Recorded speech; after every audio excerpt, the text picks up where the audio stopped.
Local productions seen on Delta College Public Media are made possible with support from viewers like you. Thank you.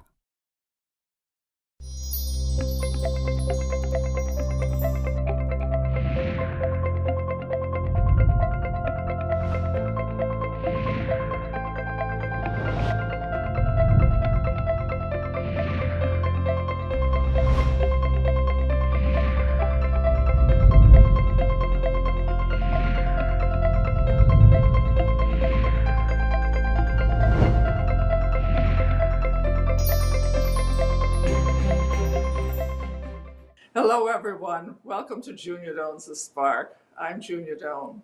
Thank you for joining us. My guest today is Elizabeth Keen, choreographer, dancer, and educator. Welcome, Liz. Liz, tell us what dance is.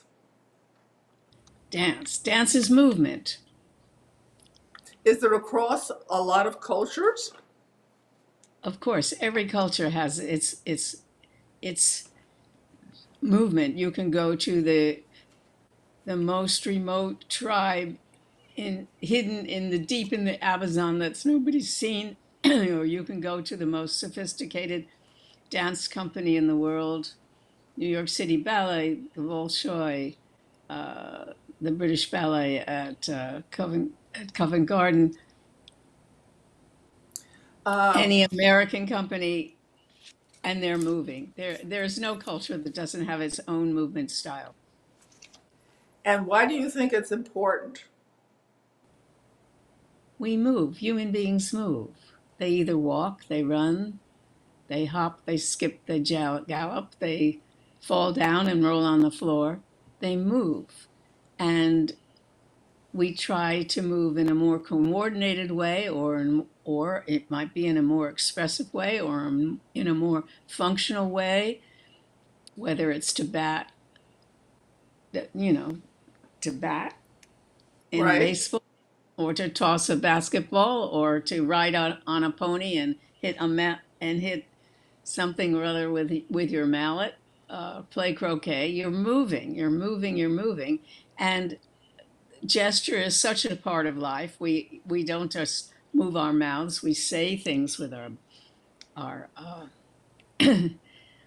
our body. I always felt dancing was a way of expressing to somebody else, but really also to yourself, either emotion, story, or just movement. And that it isn't like words, it isn't like music, it's its own way of communication to the self and to the people watching. Anyway, you started as a dancer. How did you start? What kind of classes did you take? I started at a wonderful summer program called Camp Lenore, and we just moved. We improvised, or we did different exercises. I remember to this day lifting arms up and opening, and the teacher said, feel the air coming up through your fingers. I sometimes teach that in a class now. That's beautiful, Liz. Yeah. So then I grew up in a house that was very quiet, but I loved music, and I would just dance around around the living room all the time. My mother would say to me, Elizabeth, get into bed. And I said, oh, please, Mommy, just one more record, It was record back in those days. So I did all that at home, and then, and at summer camp. And then, I don't know, I guess when I was about 8 or 9, there was nearby, Adelphi College had a Saturday yard program for children. And I went to that, and I took modern dance there, and a little bit of theater and a little bit of ballet. And then I started as a young teenager going into the city for classes, first on Saturday morning, and then I would go in. I was to the School of American Ballet and to Juilliard, had a preparatory division in dance in those days. And I would go in on Tuesday and come back exhausted and on the 6:48 train.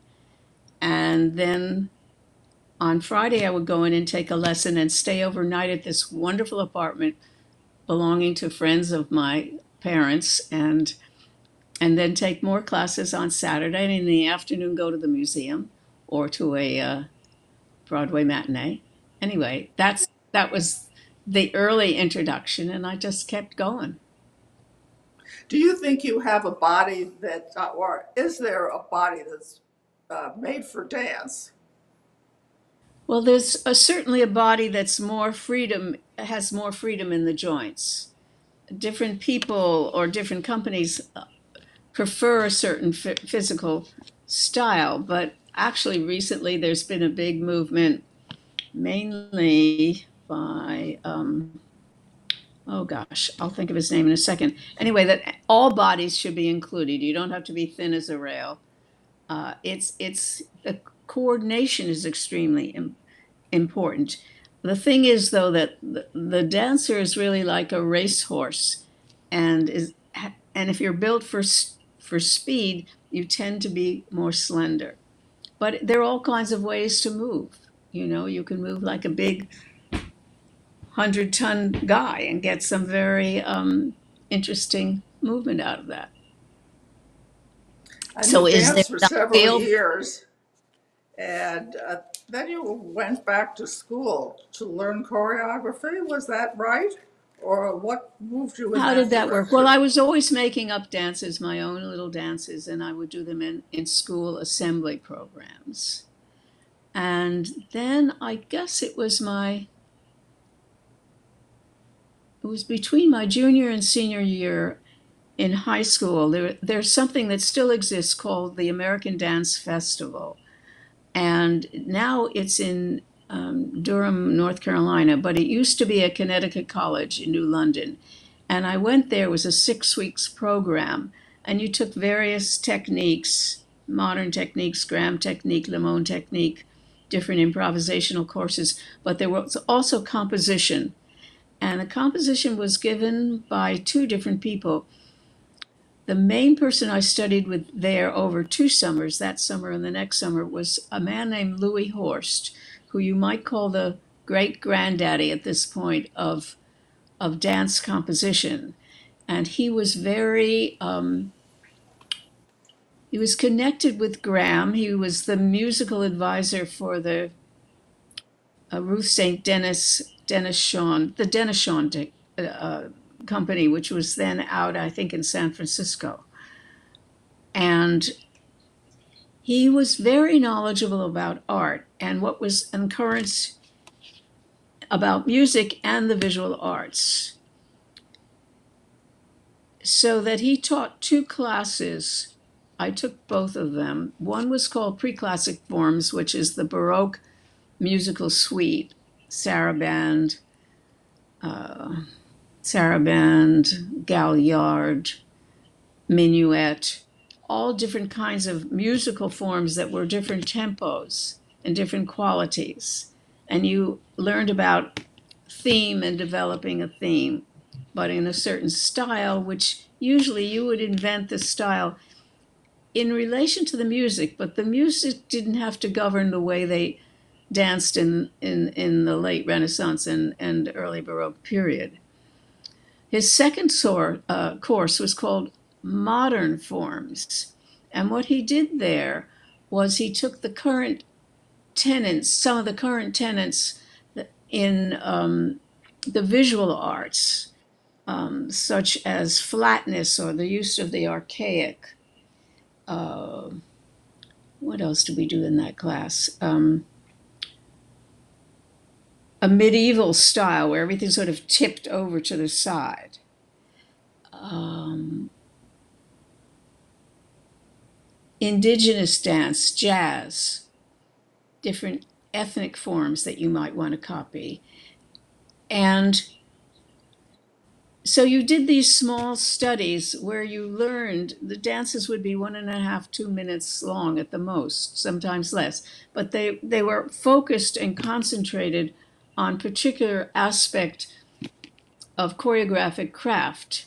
And I wanted to say earlier, you were talking about dance being expressive, personally expressive, but how it dance really, and this is something that I really put together from the focus of Louis Horst. Dance moves in time, so does music. Therefore, anything that you use in music to develop a melody, you can use as in rhythm and tempo, and mainly those two, rhythm and tempo, duration, and development of a particular theme you can use in dance. But dance is also visual. Therefore, any of the devices that are used in the visual arts are also available to you. How something looks. Is it high? Is it low? What kind of space does it take up? And space and time, are very related. Space time energy sounds like physics, but you could say space time and movement quality sort of govern how you can look at dance or learn about dance or just do it naturally, because you have to use space and you have to use time if you're moving. Does that tell you anything? It tells me a little bit that you had early exposure to different styles and different music and had the opportunity to create, even then, um, a short minute and a half work. But Yes, what and drew you for, if you did well, you got put on a Saturday morning program. oh, well, good for you. So, since you were a dancer for so long and you liked to design, how did you take it on to learn what you have to do to be a choreographer? Part's history, part's who you've danced with, part who's you studied with, and part, I guess, comes inside of you, from you. You have to want to make things. Sometimes you just want to be on the stage, so you devise something that will put you on the stage. But you try to. I think that if you're just not going to get up there and sort of wiggle around and look sexy, not that you shouldn't wiggle around and look sexy, but if you want to make some sense out of some aspect of life as you see it or design, then you have to keep on making dances and you keep showing them. There, older dancer choreographers paved the way. There, when I was growing up, there were programs, new choreographers, young choreographers, groups of dancers who just get together and decide to make up dances, either in the current style or as kind of rebels. So, am I correct that in the world of dance, that either a choreographer develops their own style or they have the ability to vary their styles depending on music, theme, request of a director, say in a play or an opera? Tell us a little bit about that. Yes, a lot of plays and many operas have dance in them, and when you choreograph, you have to for a particular show, a particular, say, opera, you have to take into consideration the abilities of the performers, the style of the director, the style of the period, and you have to find an amalgam that works within the design of the set. And so you have to have an awareness of how you build a structure in space and what it's trying to say. How does it further the plot? You were talking about the difference between, in a sense, pure dance for art's sake, and a dance that was telling a narrative or maybe exploring a particular emotion and I of that, showing the phases that that emotion might go through. I read in your bio that you did some commercial work for companies. How does that work? Commercial work for commercial. When you use the commercial word commercial, you might do the movement for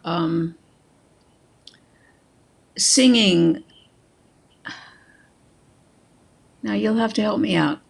I can't think of the Well, word. what I meant, I don't know, it's from your bio. So what I took it to Commercial mean world, it that it might be was for Broadway corporate shows. musicals or presentations, largely for their employees, that would be so many minutes long, or tell a story, or celebrate an achievement, or something like that. Is Well, it's not so much that as to advertise. It's an advertising device to have people to have a little clip that sells toothpaste. See those teeth. uh, That's funny. So, Liz, when you had your own dance company, the Elizabeth Keen dance company, what did you Yes. have to learn to be effective? I mean, you were dealing with presumably salaries and, what, I don't know, what does it You take had to be to very have a practical company? about, well, it depends how, if you have management, they're supposed to do it for you, but you do a lot of work yourself by making contacts. You can't just send out a very nice brochure and expect to get a job from that. People either recommend you because they know you and they want to bring you in, um, or you get a good review and somebody takes an interest just from that, and then it goes from there. You have to learn about bookkeeping and taking taxes and taking deducting for disability and workman's comp and sending it to the right government office and getting incorporated into a nonprofit because it's certainly not for profit situation, and or well, it depends on how successful you are, but it's organized under nonprofit because it's not like selling the toothpaste. Yes. You might get Uh, paid for doing a commercial about how wonderful your uh, life will be if you use the right toothpaste. You'll meet Mr. or Miss or Mrs. or whatever you want to meet, your well, favorite. everyone has to have dreams, right? Uh, you taught for a long time at Juilliard and continue to teach now in various places out in LA. What did you have to learn to be a good teacher? What did you want to learn based on your experience as a student? I never really took a course in teaching dance. Um, I would copy assignments that I learned from teaching from students from teachers that I worked with. I mentioned Louis Horst. I also did not yet mention somebody named Bessie Schoenberg. Bessie Schoenberg ran the dance department at Sarah Lawrence College where I did graduate work, and she was very brilliant, both in teaching the craft of choreography, but also in teaching the student. Dance composition you really is very individual. It's not like a ballet, to my mind, not every not like a technique class where everybody is learning the same thing at the same time. It's much more individual to try and bring out or make the individual student understand. I would say I kind of followed the pathways, but then said, well, no, but I would change that pathway this way. Or so it was sort of a trial and error and thinking through what I really felt was important and what may be important for one group of students might not be for another of a different And age therefore set. you would change, Oh, but you would sure. teach. Change the approach. Liz, the other night when I was in New York, I went to a rehearsal of a new work you're doing. Would you Mhm. tell us about that and what you had to teach or look for when you selected the dancers? Sure. The latest thing that I did was to the music, a selection of sections from a very famous piece of music by Johann Sebastian Bach, and it's called the Goldberg Variations. And it's an amazing work that has an aria that starts and closes it. And then in between, there are something like 30 variations. And they're all based on the harmonic progression, which is a kind of theme of the opening section, the aria. But what is amazing is how different each of these sections are in their quality, in their tempo, in how many beats to the measure, in whether it's sparse or whether it's many, many notes that are running around all the time. The music is very beautiful, and I thought I had my nerve in tackling it, but I did. And I started with working with a wonderful dancer, Tomomi Mai, and we did some solos. And then I brought in another woman and we did a duet. And then I brought in a second woman, and then I brought in a guy. And so there were solos and duets, and there were two sections, the finale and a fugetto or a canon with 4 people. So what's a canon? The canon is like Row, Row, Row Your Boat, where everybody does the same thing, but starts a little later. But you can do that with movement as well. So what do I explain to what you want to know? How someone who goes to see dance, but who isn't particularly knowledgeable about dance, how can they find their way in to understand what's going on? Well, I think the first thing is simply to say, okay, I'm open. I want to see what I can see. I don't care whether I understand it or not. I want to see what comes to me, what hits me from this. Is it exciting? Does it make me fall asleep? Do I marvel at the way they're moving? Oh, I can identify with that. That's an angry dance. Oh, how does that person hold their leg up like that? I could never do that. So these are all sort of just being open to what you're receiving. Dancers dance because they have to, and then they find ways to do that. So if you like watching sports, you're going to like watching dance. Because it's Tell us why. Because it's movement, and it's movement through the space. Some of the most exciting choreography and improvisation is on a basketball court. I mean, the way those bodies twist around and get a basket through, it's just amazing. It's extraordinarily well coordinated. A lot of athletes now study ballet because it I goes read ballet that. to the essentials, or any kind of dance. It's Interesting. Yeah. So what happens to your body though if you always have to dance or want to dance or do dance, and then You have to keep it in shape. You have to make sure that it's up to the demands that you're making on it. And of course, as you get older, you can't make the same kind of demands. You don't have the same stamina. You might not have the same flexibility. And so if you're choreographing, you have to say, well, I can't move like this, but I want them to move like this. Or you can say, this dance is about this kind of movement. It's not like what some hotshot 22-year-old would be able to do. But this is the story and movement that I want to tell at this time.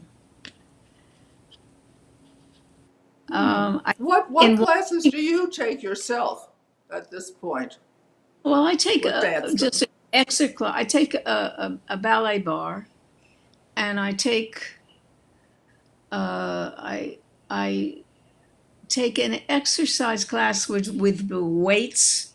It's very boring. I could never make myself do things times in a row. But for 1 hour, I just lend myself to this, make sure the body is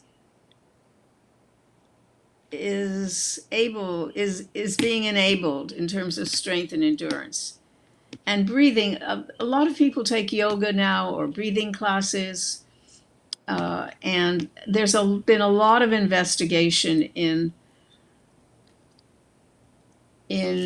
studies that allow the body to be more relaxed and more able, not by forcing, but by coming in touch with basic impulses of movement and efficient ways to move. So those are the classes that I take now. And of course, then I just get in a studio and dance around or find movement. That's very satisfying to me.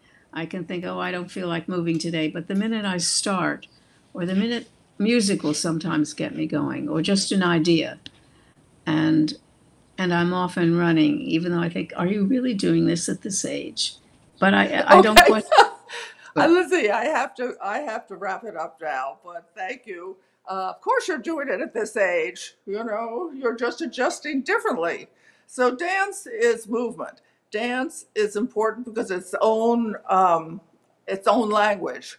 Dance is Language is a good important word. because what?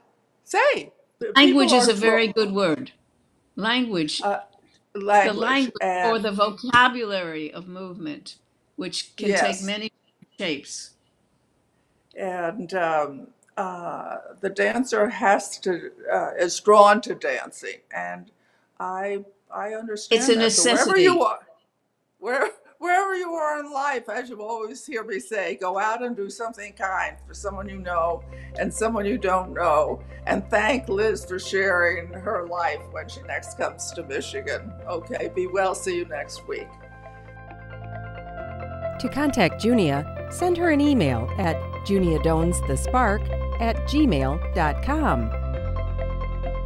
For more information, program schedules, and news about future guests, go to www.juniadonsthespark.com. Thank you for joining us. See you next time on Junia Doan's The Spark.